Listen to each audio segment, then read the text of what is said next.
Você não entrou aqui em vão. Nós estamos na penúltima mensagem da nossa série chamada Sem Ofensa. E hoje é a penúltima mensagem, a semana que vem vai ser a última mensagem da série.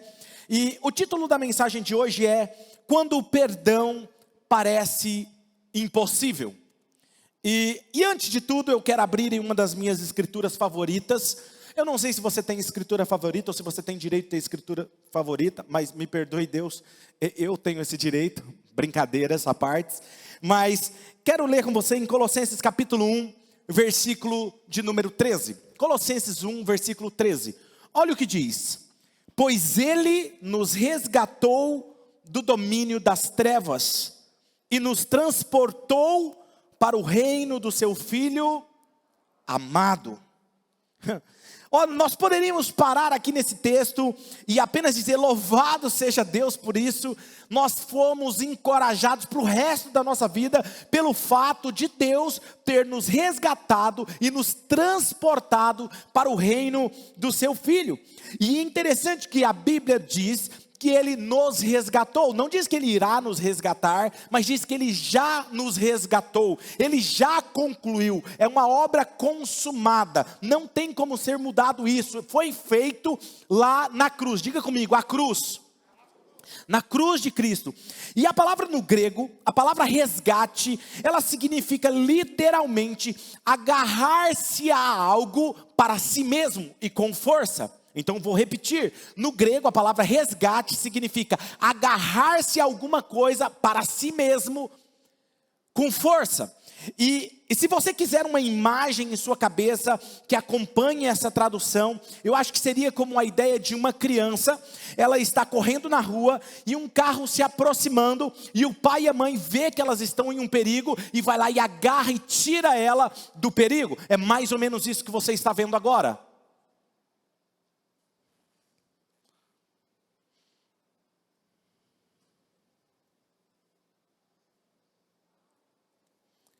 Para que você entenda exatamente o que está acontecendo, isso é o que Deus fez comigo e com você. Ele viu o mal que estava por vir e Ele nos arrebatou para si por meio de Cristo Jesus. E não para por aí, porque Ele continua e Ele diz que Ele nos trouxe para o reino do seu Filho amado. E amigos, nós não somos salvos apenas de algo, nós somos salvos de algo. E o interessante é que nós não estamos apenas sendo arrancados do reino das trevas, nós não estamos sendo arrancados apenas da frente do perigo e colocado em uma terra de ninguém espiritual, esperando até que Jesus volte. Não, o texto é interessante, ele diz o seguinte: você foi resgatado do reino das trevas e ao ser salvo no reino do Filho amado, e já é um fato, você foi colocado no reino do seu Filho Jesus, e de agora em diante é uma jornada de integração. Ou seja, Ele te tirou do império das trevas, do reino das trevas, e levou você para o reino de Cristo Jesus, que é do seu Filho amado. E perceba, aí você vai falar assim: poxa, então eu já vivo no reino, eu não estou esperando viver em um reino futuro, eu já vivo num reino agora. E então é questão agora de integração. É como quando você muda de país, de nação.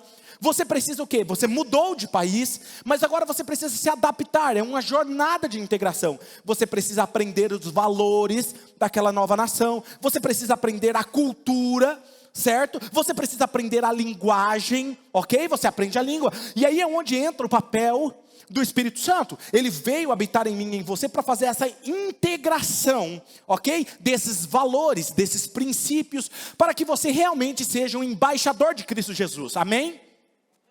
E uma das coisas que a gente precisa entender é que quando o Espírito Santo começa a gerar isso em você, e o interessante é a maneira como o texto continua. E olha o que o Espírito Santo começa a fazer. E eu quero destacar isso para vocês. Ele fala sobre o Filho dele, amado, e de um reino. Agora o versículo 14 de Colossenses 1, versículo 14, olha o que diz. Em quem temos o que, gente? A redenção, diga bem forte, a redenção. E aí ele vai explicar o que é essa redenção, a saber, Uau, isso aqui me chama a atenção, porque é interessante que quando Paulo fala sobre Cristo, e este reino a qual você agora foi salvo, uma das primeiras coisas que ele diz é que este reino é sobre o perdão de pecados. Não é sobre religiosidade, não é sobre outra coisa. Ele está falando, olha, a primeira coisa que você precisa entender quando você é inserido no reino de Deus, é sobre perdão. Então isso quer dizer o quê? Que se eu não consigo entender a perspectiva do perdão, se eu não entender a cultura do perdão, eu ainda não estou totalmente trabalhado para estar no reino de Deus, percebe? Então isso começa agora a trabalhar no meu coração e no seu. Se precisamos entender uma coisa no reino de Deus, antes de tudo precisamos entender o perdão. Precisamos entender a parte vertical que é de Deus. Qual é a parte vertical de Deus? É quando nós oramos e falamos, Deus, perdoa os nossos pecados. E a Bíblia diz, e Ele garante, que se você confessar o seu pecado, Ele é fiel, justo para perdoar os seus pecados. Essa é a visão vertical de Deus, ok? Mas também tem a parte horizontal, que é, nós devemos perdoar aqueles que nos ofendem. Ok? Então não é só vertical, é horizontal também. Porque a vertical e a horizontal, ela representa o quê? A cruz. Então o perdão de Deus e o perdão dos outros. Nós precisamos perdoar aqueles que nos ofendem, ok? E interessante isso, é quando os discípulos perguntaram a Jesus como orar. Jesus, nós queremos aprender a orar, o Senhor pode nos ensinar a orar? Ele disse, vocês devem orar assim. E uma das coisas que ele cita nessa oração é, vocês devem orar assim, perdoe os nossos pecados, assim como nós perdoamos aqueles que nos ofenderam.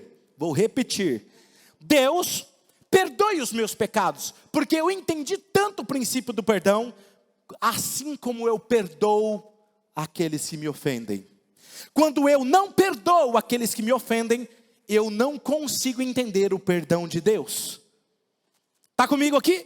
Ok? Então o vertical, a visão vertical e horizontal, elas se conectam e devem andar de mãos dadas. Agora a primeira coisa que precisamos entender para abordarmos o tema do perdão, a primeira coisa é a perspectiva que libera o perdão. Nós precisamos ter uma visão correta do perdão. E eu quero ler com vocês uma parábola de Mateus capítulo 18. E isso é realmente Jesus respondendo a uma pergunta que Pedro fez para ele, ok? Sobre o perdão. E muitos de vocês se perguntam. Outro dia estavam brincando aqui os nossos voluntários e me perguntaram isso. Então hoje eu vou responder com uma pregação, ok? Pedro está perguntando, Senhor Jesus, tá bom, eu entendi que eu tenho que perdoar as pessoas que me ofendem, mas quantas vezes eu tenho que perdoar? Muitos de vocês já fizeram essa pergunta para si mesmo, mas até quando que eu vou perdoar essa pessoa? Não é? E muitos de vocês estão querendo agora entender o contexto por trás dessa história, dessa pergunta de Pedro. Quantas vezes eu devo perdoar para eu continuar sendo discípulo? Quantas vezes eu tenho que perdoar para continuar sendo comparado ou ser visto como um seguidor de Jesus? Quantas vezes eu tenho que perdoar quem pecou contra mim? E interessante que parte da resposta de Jesus a essa pergunta interessante, ele compartilha uma parábola. E ele fala sobre o reino dos céus sendo como um certo rei que queria acertar as contas com os seus servos, ok? Então vamos lá em Mateus capítulo 18, versículo de número 24 a 26. Olha o que diz. E passando a fazê-lo, trouxeram-lhe o que lhe devia, o que, gente? 10.000 talentos. Não tendo ele, porém, com que pagar, ordenou o Senhor que fosse vendido ele, a mulher, os filhos e tudo quanto possuía, e que a dívida fosse paga. Então, o servo, prostrando-se reverente, rogou, sê paciente comigo, por favor, e eu tudo te pagarei. Percebe? Nós temos um cara que tem uma dívida enorme de 10.000 talentos, e o rei fala assim, olha, então vamos fazer o seguinte, vende você, vende sua mulher, vende suas coisas, e paga-se a dívida. E ele fala, não, por favor, Senhor, me permita, me dá um tempinho, me dá um prazo, até amanhã, eu consigo te quitar a dívida. E aí olha que interessante o que acontece, versículo 27 ao 30. E o senhor daquele servo, compadecendo-se dele, mandou-o embora e fez o que, gente? Perdoou-lhe a dívida. Diga comigo, perdoou-lhe a dívida. Diga bem forte, perdoou a dívida. Isso. Saindo, porém, aquele servo, ele encontrou um dos seus conservos. Ou seja, aquele cara está saindo embora, feliz da vida. Uau, consegui quitar a minha dívida. Uau, o cara perdoou de boa. Meu nome saiu do Serasa. Entendeu? E aí ele está todo feliz. E aí ele encontra o cara que está devendo ele. É isso que o texto está dizendo. E o senhor daquele servo, compadecendo-se, mudou ele embora e perdoou-lhe a dívida. Saindo, porém, aquele servo encontrou um dos seus conservos que lhe devia 100 denários. Diga comigo, 100 denários. E agarrando-o, o sufocava, dizendo: paga-me o que me deves. Então o seu conservo, caindo-lhe aos pés, lhe implorava: sê paciente comigo, e eu te pagarei. E ele, entretanto, não quis, antes indo-se, o lançou na prisão até que saldasse a sua dívida. Interessante você olhar para isso, porque nós podemos ler essa história e podemos saber, obter o básico dessa história, e você já deve ter captado essa ideia, que o rei, ele deve representar Deus, e o servo representa eu e você. Tínhamos uma dívida enorme com Deus, e essa dívida foi cancelada pelo próprio Deus, ele perdoou essa dívida. E aí, nós não perdoamos aqueles que nos devem coisas menores. É isso que o texto basicamente está dizendo. Mas a questão aqui é que, em parte dessa grande história, uma parte tão grande, vamos dizer assim, é quase uma piada o que Deus está fazendo aqui nessa parábola através de Jesus. Ele está tentando fazer, o segredo dessa visão que eu quero passar para vocês está nas moedas que ele estava usando. Talentos e denários. E é encontrada no significado desses dois tipos de moeda da sua época. E claro que quando nós lemos isso 2000 anos depois, muitas vezes nós não entendemos, porque não faz sentido para nós o que é talento, o que é denário. Eu não sei quanto vale isso. Então, eu queria de alguma forma aqui hoje com vocês, eu quero deixar muito claro para você, para trazer aqui uma compreensão dessa perspectiva do perdão, ok? E eu quero deixar visível aqui para vocês, nós temos dois relacionamentos nessa história, ok? Nós temos o rei e nós temos um servo. E depois nós temos um outro relacionamento desse servo com outro servo, ok? Esse ele devia um valor e esse ele deveria cobrar um valor menor, ok? Então nós temos esse com o rei e o seu servo, e há uma dívida envolvida de quantos talentos? 10 mil, diga comigo, 10 mil talentos. 10 mil talentos. Olha que interessante, que não significa absolutamente nada para nós até daqui a pouco, que eu vou explicar para vocês quanto significa, ok? E a gente também tem outro relacionamento com esse mesmo servo, com outro cara, e ele tem uma dívida de 100 denários. 100 denários. Agora, como nós podemos traduzir o valor desse dinheiro em algo que seríamos capazes de compreender o que Jesus está nos dizendo? Bem, é claro que os tradutores da Bíblia, eles evitam colocar números nas moedas atuais. Por quê? Porque se colocasse o valor em dólar ou em real, provavelmente daqui 10, 20 anos a moeda mudaria, a inflação, a economia mudaria, e isso mudaria os valores. Então eles mantêm a moeda da época, que nós podemos basicamente fazer uma pesquisa, e então traduzir esses valores para a nossa era atual, ok? E é isso que eu quero fazer com vocês. Então, na verdade, existe uma maneira de obtermos esse valor estimado em dinheiro. Mesmo que as coisas mudem, nós estamos do outro lado do mundo, nós podemos compreender que era o salário de um dia. Por quê? O salário de um dia é basicamente a quantidade média de dinheiro que uma nação estipula para que aquelas pessoas recebam. Alguns recebem mais, outros menos, mas existe um teto, um salário que geralmente é usado. E esse salário, ele é basicamente para você, tem um valor que você recebe por mês, mas tem um valor que você recebe por dia. E esse valor por dia é basicamente para você comprar uma roupa que você queira, ou comprar um pouco de comida para você sobreviver aquele dia, ou alguma coisa, pagar alguma coisa básica para você, ok? Agora, nos dias de Jesus, o salário de um dia se chamava denário. Diga comigo, denário. Então, quando você trabalhava um dia, e você fosse receber por esse dia, você receberia um denário, que era uma moeda mais ou menos como essa, de prata. Mais ou menos não era exatamente isso, eu pesquisei na internet. Isso é um denário, ok? Então você recebia o salário de um dia, traduzido às vezes como uma moeda de prata. Portanto, um denário equivale a um salário de um dia. E quanto aos talentos?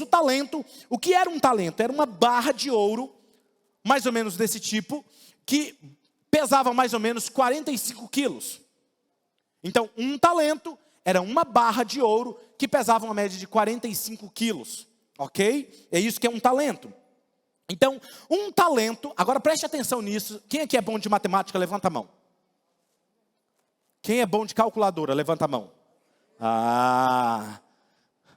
Os que não levantaram a mão, não sei, né? Eu acho que estão na dúvida, né? Para se revelar que são os professores de matemática. Agora presta atenção, um talento equivale a 6.000 denários. Ou seja, um talento equivale a 6.000 dias trabalhados. Ok? Então o que seria? Você sabe qual seria o nosso equivalente de hoje em dia? Ok? Basicamente eu fiz uma pesquisa. E acontece que no Brasil foi aprovado o salário mínimo de R$ 1.100 com vigência a partir de 1 de janeiro de 2021. Ou seja, o salário médio para o brasileiro é R$ 1.100. Então o valor salário mínimo diário é igual a 36,66 centavos. R$ 36,66 por dia. Então 1.100 dividido por 30, temos lá 36,66 centavos. Isso seria o nosso denário de hoje. Agora, haverá algumas pessoas ganhando mais do que isso, outras menos, mas basicamente é isso. Então isso será como equivalente moderno de um denário. Um denário, R$ 36,66 centavos. Portanto, um talento, ele equivale a 6.000 denários. Ou seja, um denário seria 36,66. Um talento, então, seria R$ 219.960. Pegaram esse valor? Então, um talento equivaleria a R$ 219.960. Agora veja aqui, ó. Esse é um talento, meu amigo, apenas um talento. E esse cara, que nós estamos falando aqui, ele devia quantos talentos? 10.000 talentos, que significa 2.199.600.000 reais. E quando eu vi isso essa semana, eu falei assim, caraca, velho, com o que ele gastou? E eu acho que ele deve ter feito um palácio maior do que o do rei. Eu falei, cara, como é que o cara gastou desse jeito? E o que aconteceu aqui? Como ele ainda permaneceu sendo servo. Quer dizer, o que está acontecendo? Essa é a quantidade absurda de dinheiro. Ok? É claro, e essa era a intenção de Jesus, quando ele disse, para mim, Jesus ele é sempre intencional no que ele faz e fala. E para mim ele está sendo intencional porque ele está citando essa quantidade de dinheiro maluca, tão vasta quanto o espaço do universo, porque ele quer dizer aos seus discípulos, todos os seus discípulos, vocês tinham uma dívida impagável. Impagável. E Deus cancelou a sua dívida. Mesmo que aquele cara, que é realmente patético, quando você lê o texto, na parábola ele diz, não, Senhor, por favor, me dá um tempinho, me dá 24 horas que eu vou te pagar. Imagina, quem aqui já ficou com sono, perdeu o sono porque estava com uma dívida para pagar e está aquele aperto. Já aconteceu isso com você? Já aconteceu comigo. Agora você imagina se você devesse 2 bilhões. Aí você fala, não, por favor, me dê só mais 24 horas, eu prometo que eu vou pagar para você. O rei olha para ele e fala assim, você está de piada comigo, né? Então onde você vai tirar isso? E aí o rei fala assim, não, vamos fazer melhor. Está cancelada a sua dívida, você está perdoado. Vai e você não precisa me pagar. Mesmo que aquele cara, e isso para mim é uma irresponsabilidade masculina positiva em seu pior momento. É quando a gente acha que pode fazer alguma coisa, né? Os homens às vezes a gente comete essas gafes. E nós, eu e você, estávamos nessa mesma posição. Ou seja, nenhum bom trabalho, nenhuma ação religiosa que nós poderíamos fazer, poderia pagar a nossa dívida com Deus. E é por isso que nós precisamos de um Salvador. E é por isso que Deus amou o mundo de tal maneira, que deu o seu único Filho unigênito, para que todo aquele que pagar a dívida tenha vida eterna. É isso? Não, para todo aquele que nele crê, não pereça, mas tenha vida eterna. Só precisa crer. Entende o que ele está falando aqui? Então veja, como eu amo isso, cara, eu sempre lembro 2 bilhões. 2 bilhões. Agora vamos até aqui. Que dívida é essa então? 100 denários. Vamos lá? Bem, agora você sabe e conhece o básico de matemática, 100 denários, se um denário é 36,66, nós resultaríamos em 100 denários, 3.666 reais. É um valor expressivo? Eu sei que talvez para alguns aqui não, mas para alguns, para muitos de nós aqui, 3 mil reais, né, seria um dinheiro, ok? Então nós temos aqui uma dívida de 2 bilhões e nós temos uma dívida de 3 mil reais. Agora, por que Jesus está escolhendo essa quantia? Você acha que ele tem razão? Sim ou não? Deus, ele é intencional, sim ou não?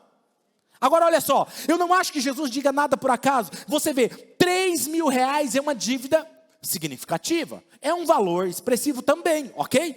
Quer dizer, se alguém, você está devendo para você 3 mil reais, e chegasse hoje em você e falar, olha cara, me perdoa, eu não vou poder pagar para você, eu não consigo pagar os 3 mil reais para você, o que você faria? Com certeza isso iria fazer falta para você. Vai fazer falta, porque faz falta, 3 mil reais, é um valor significativo, ok?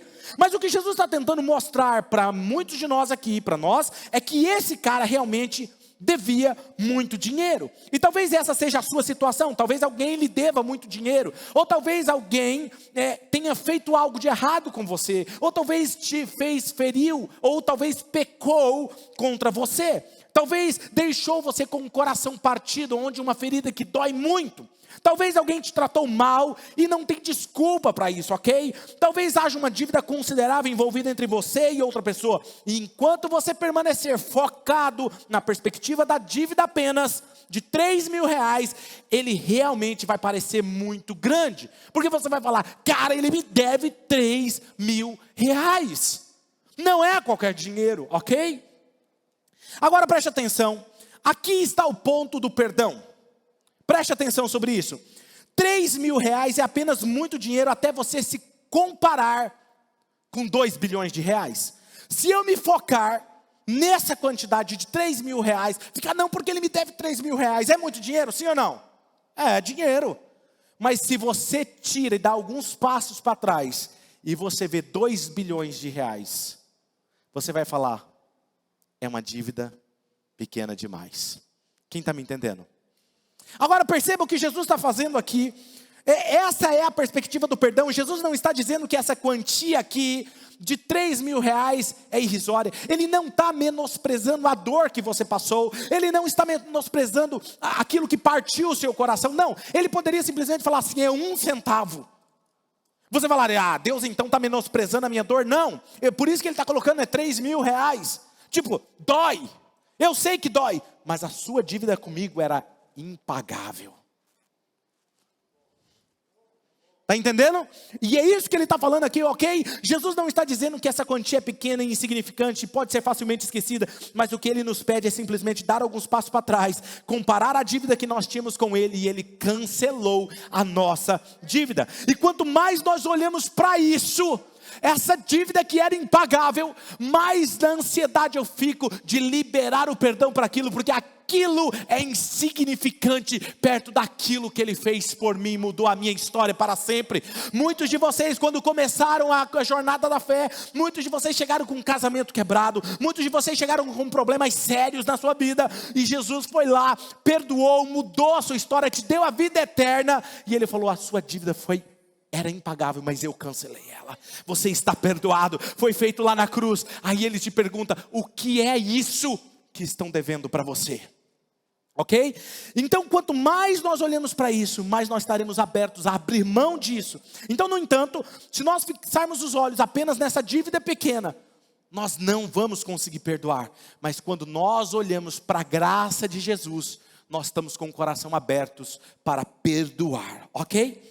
Agora veja, se eu fosse o diabo e eu estou feliz que eu não sou, ok? Eu ia fazer hora extra de trabalho simplesmente para focar os seus olhos e a sua mente naquela dívida. E eu falaria para você, mas você vai deixar isso de boa? Você vai ser um otário, você vai ser uma otária, você é burro, você é tapado. Até quando que as pessoas vão te fazer de bobo?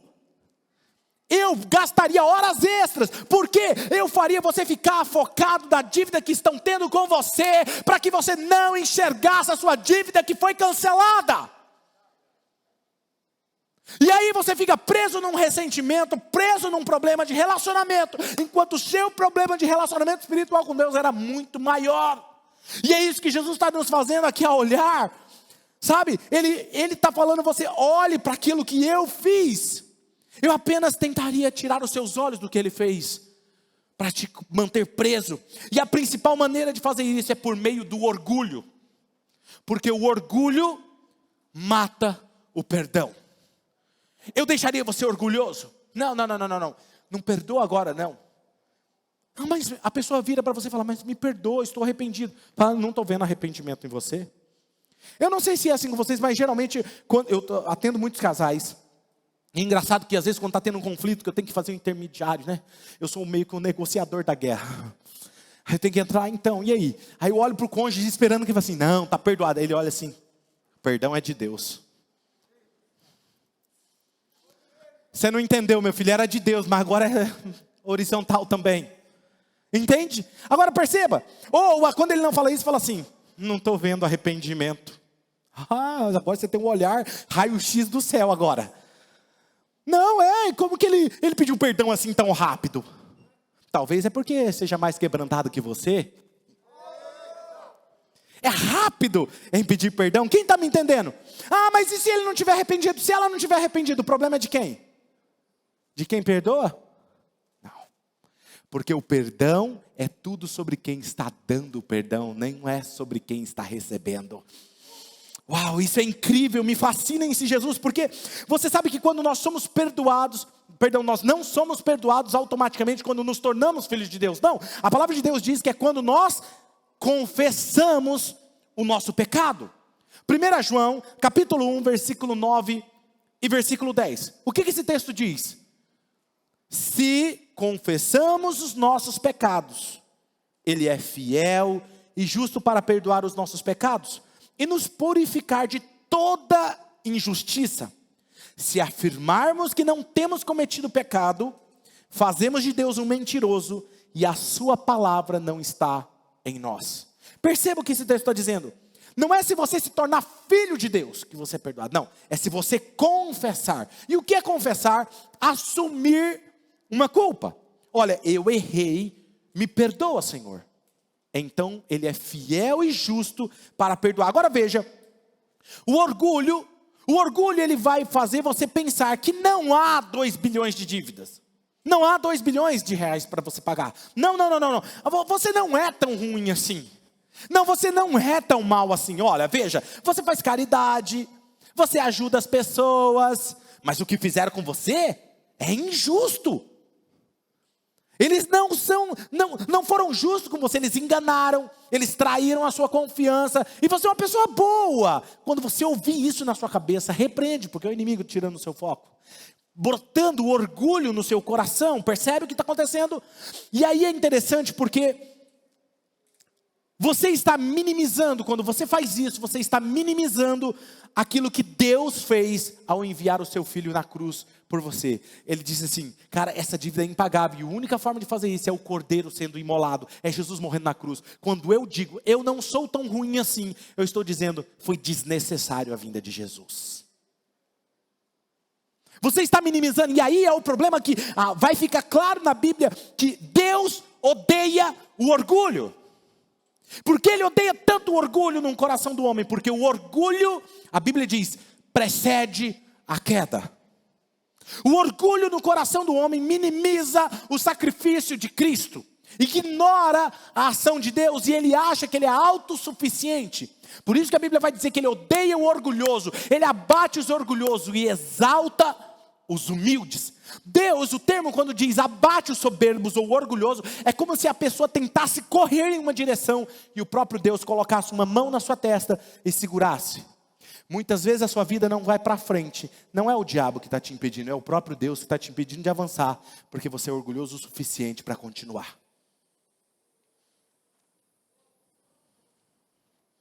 E aí fica, pastor, ora por mim, pastor, repreende isso. Ei, como que está o orgulho no coração? E aí você vai ver outras passagens da Bíblia, Deus tratando com isso. E os dízimos e as ofertas, por exemplo, é uma forma de lidarmos com o nosso orgulho, porque nós entendemos que não somos autossuficientes. Mas isso é um assunto para outro dia. Deus sempre está trabalhando com orgulho no coração do ser humano. Então a Bíblia vai dizer repetidamente que Deus odeia o orgulho, porque o orgulho, ele vai roubar as bênçãos de Deus na sua vida, ele vai travar seu caminho do fluir de Deus. O orgulho bloqueará o seu coração para que nós não vejamos a nossa própria necessidade de um Salvador. E como nós não vemos os 2 bilhões sendo perdoados, nós só conseguimos enxergar os 3 mil reais na nossa frente que estão nos devendo. E é por isso que nós não podemos deixar de falar sobre pecado na igreja. Por quê? Porque se eliminarmos o pecado do conceito do cristianismo, nós roubamos das pessoas a bênção do perdão. Por isso que precisamos continuar falando que todos nós pecamos, porque apenas quando nós confessamos, e ao confessar nós estamos derrubando o nosso orgulho. Como que eu quebro o orgulho? Confessando. Quando eu falo, eu errei. Não, errei, me perdoa. Não, pastor, é difícil. É difícil, mas coloque seu orgulho por terra. Todas as vezes que você quebra o seu orgulho, você está se tornando alguém parecido com Deus, exatamente como Ele quer que você seja. Entende? Então, o pecado só é um problema se não houver o perdão. Mas existe perdão em Cristo Jesus. E então perceber que eu estou precisando diariamente da graça de Deus. E que o perdão de Deus é a porta que abre para um novo mundo de liberdade. Que onde somos livres daquilo que éramos escravos, não sou mais, porque eu fui perdoado em Cristo Jesus e eu posso ser uma nova pessoa.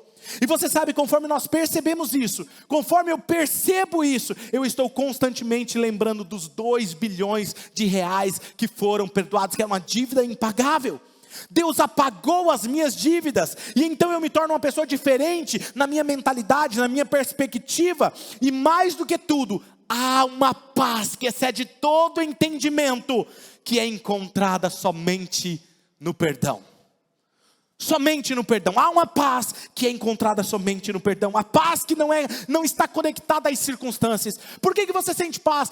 Porque tudo está indo bem na sua vida? Não, nem sempre a nossa vida está indo tudo bem. Nem sempre a nossa vida está simplesmente mil maravilhas. Muitas vezes passamos por tempestades, passamos por momentos de dores, passamos por momentos que a nossa fé é questionada, passamos por momentos que achamos que a nossa fé irá se abalar, irá se sucumbir, vamos perder as pessoas que amamos. Nós em algum momento passamos por uma crise, mas existe uma paz que excede todo entendimento, que te guia, te fortalece e te continua fazendo prosseguir avante, crendo no invisível.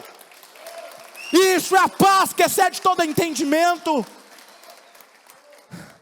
Sabe, o que quer que o diabo tente jogar na minha cara hoje, ele não pode mudar o fato que eu estou perdoado. Eu sei para onde eu vou, e quando chegar a minha hora, eu sei para onde eu vou. Quero compartilhar uma história com vocês. Recentemente eu vi uma história de uma garota, de uma missionária, e ela era uma adolescente, e ela declarou que ela era ateia, não acreditava em Deus. E um dia ela teve um encontro com alguns jovens na universidade que estavam pregando o evangelho, compartilhando o amor de Jesus na faculdade. E ela, por algum motivo, ela se sentiu tocada pelo poder do Espírito Santo, e ela entregou a sua vida para Jesus. Ela era uma jovem garota. Eu esqueci agora o nome dela, mas eu posso trazer para vocês em um outro dia. E o que aconteceu foi que essa garota entregou a vida para Jesus, e ela se sentiu perdoada. E ela falava, como eu podia dizer que Deus não existia?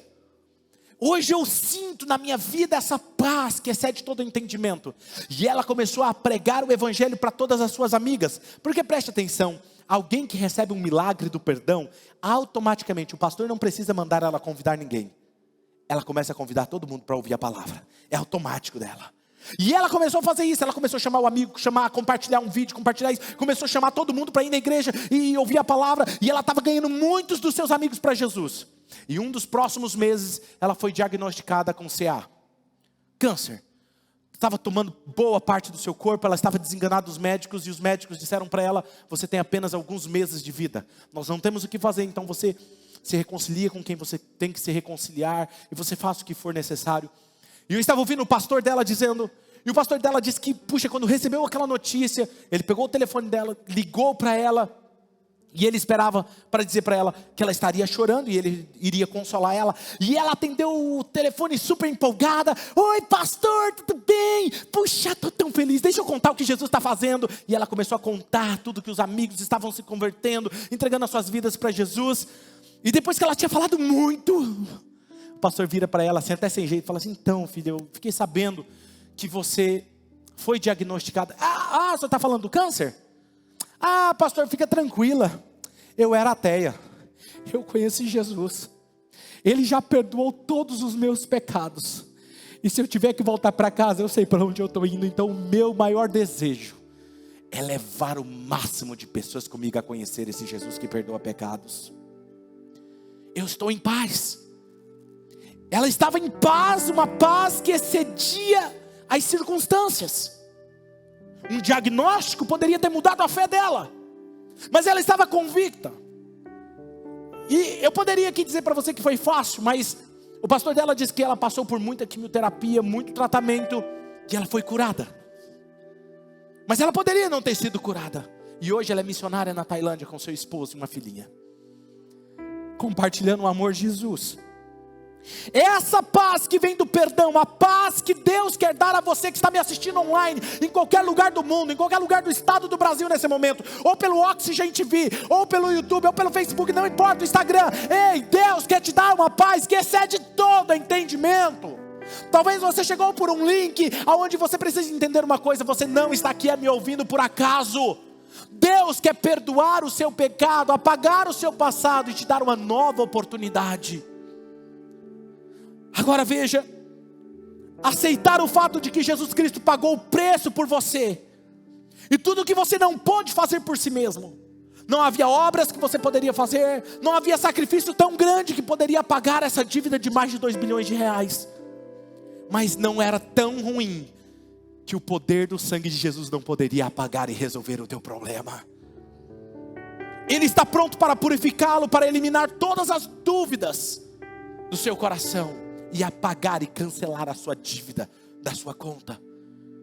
E antes de eu orar por você, eu quero terminar com mais um testemunho. Eu quero terminar dizendo algumas palavras sobre o poder que é liberado por meio do perdão. Quando você perdoa alguém, você não sabe o poder que é desencadeado quando você libera o perdão. E como eu disse, o perdão não é quem está recebendo. Quando você perdoa alguém, é algo sendo dito sobre você.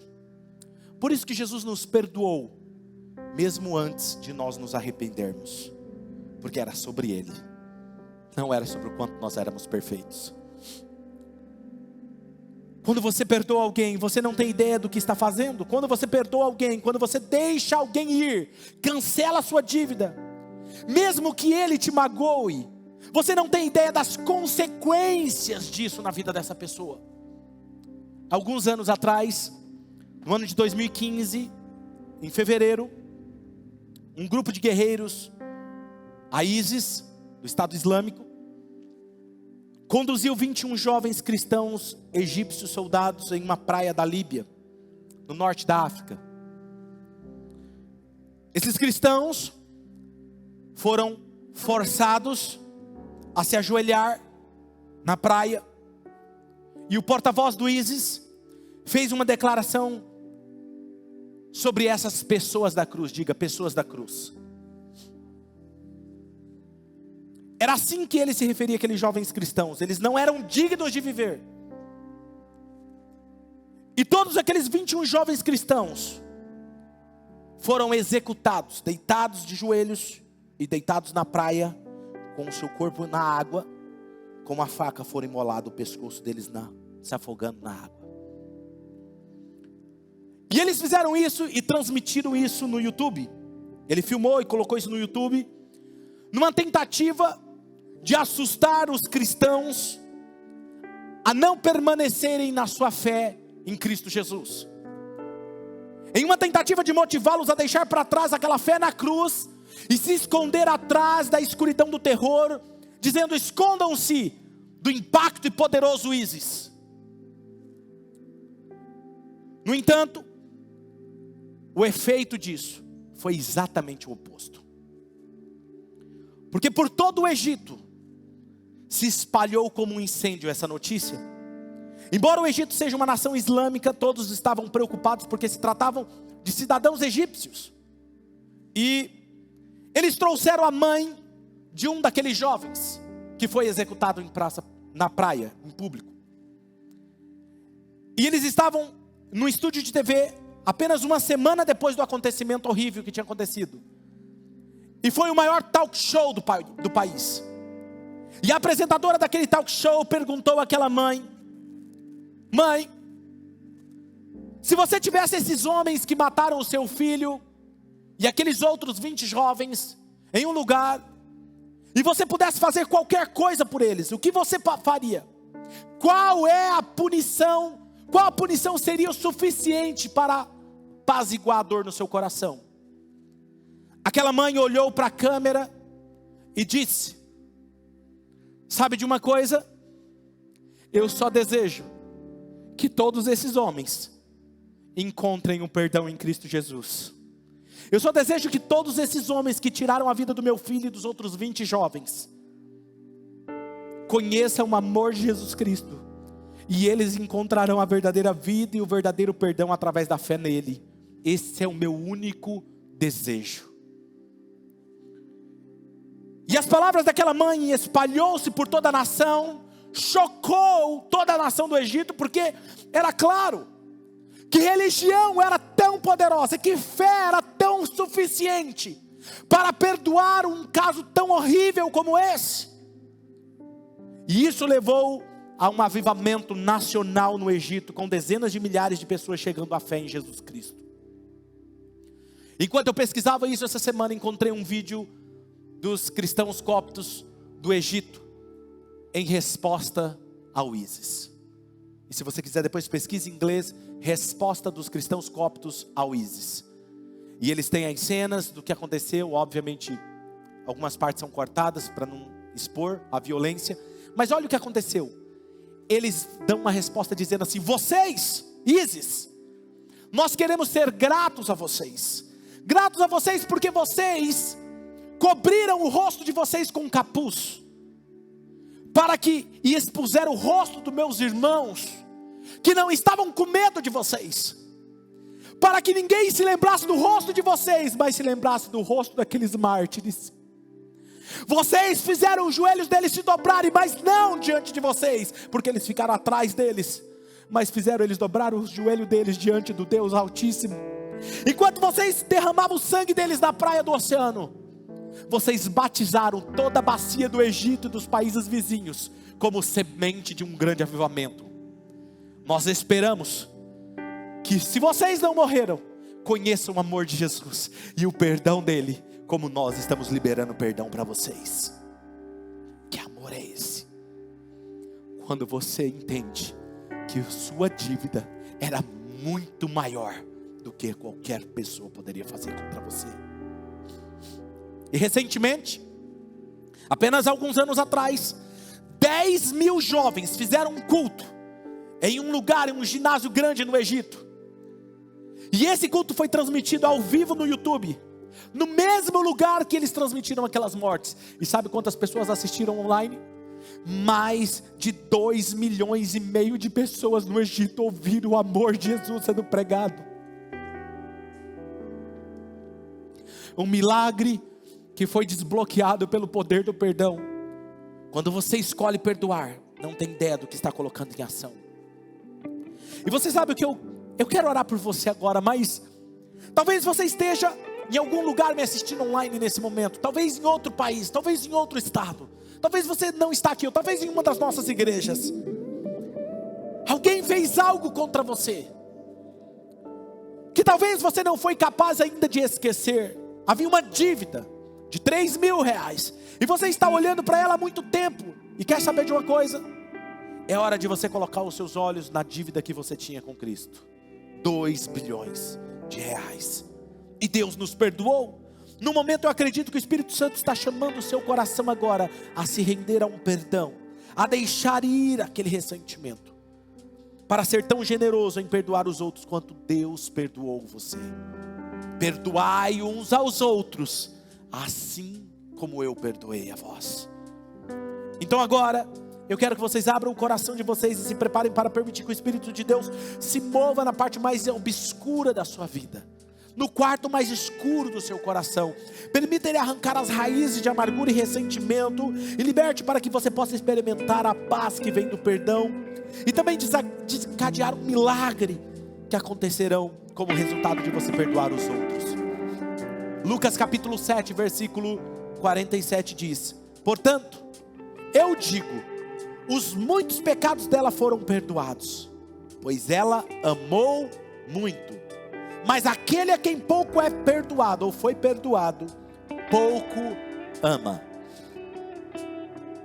A mulher samaritana, tanto aqueles jovens, quanto essa mulher samaritana que eu vou contar aqui agora para vocês, ela foi pega por Jesus. Jesus disse a ela que ela tinha 5 maridos, e o que ela estava não era dela. E ela confessa, ela recebe cura, ela recebe perdão. Sabe o que acontece depois disso?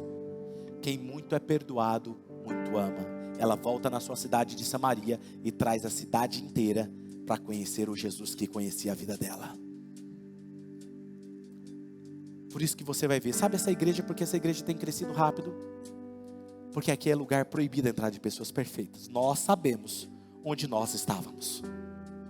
Nós sabemos. E que quando somos perdoados, queremos trazer o máximo dos amigos, família, que eles conheçam esse amor de Jesus. Porque a quem muito é perdoado, muito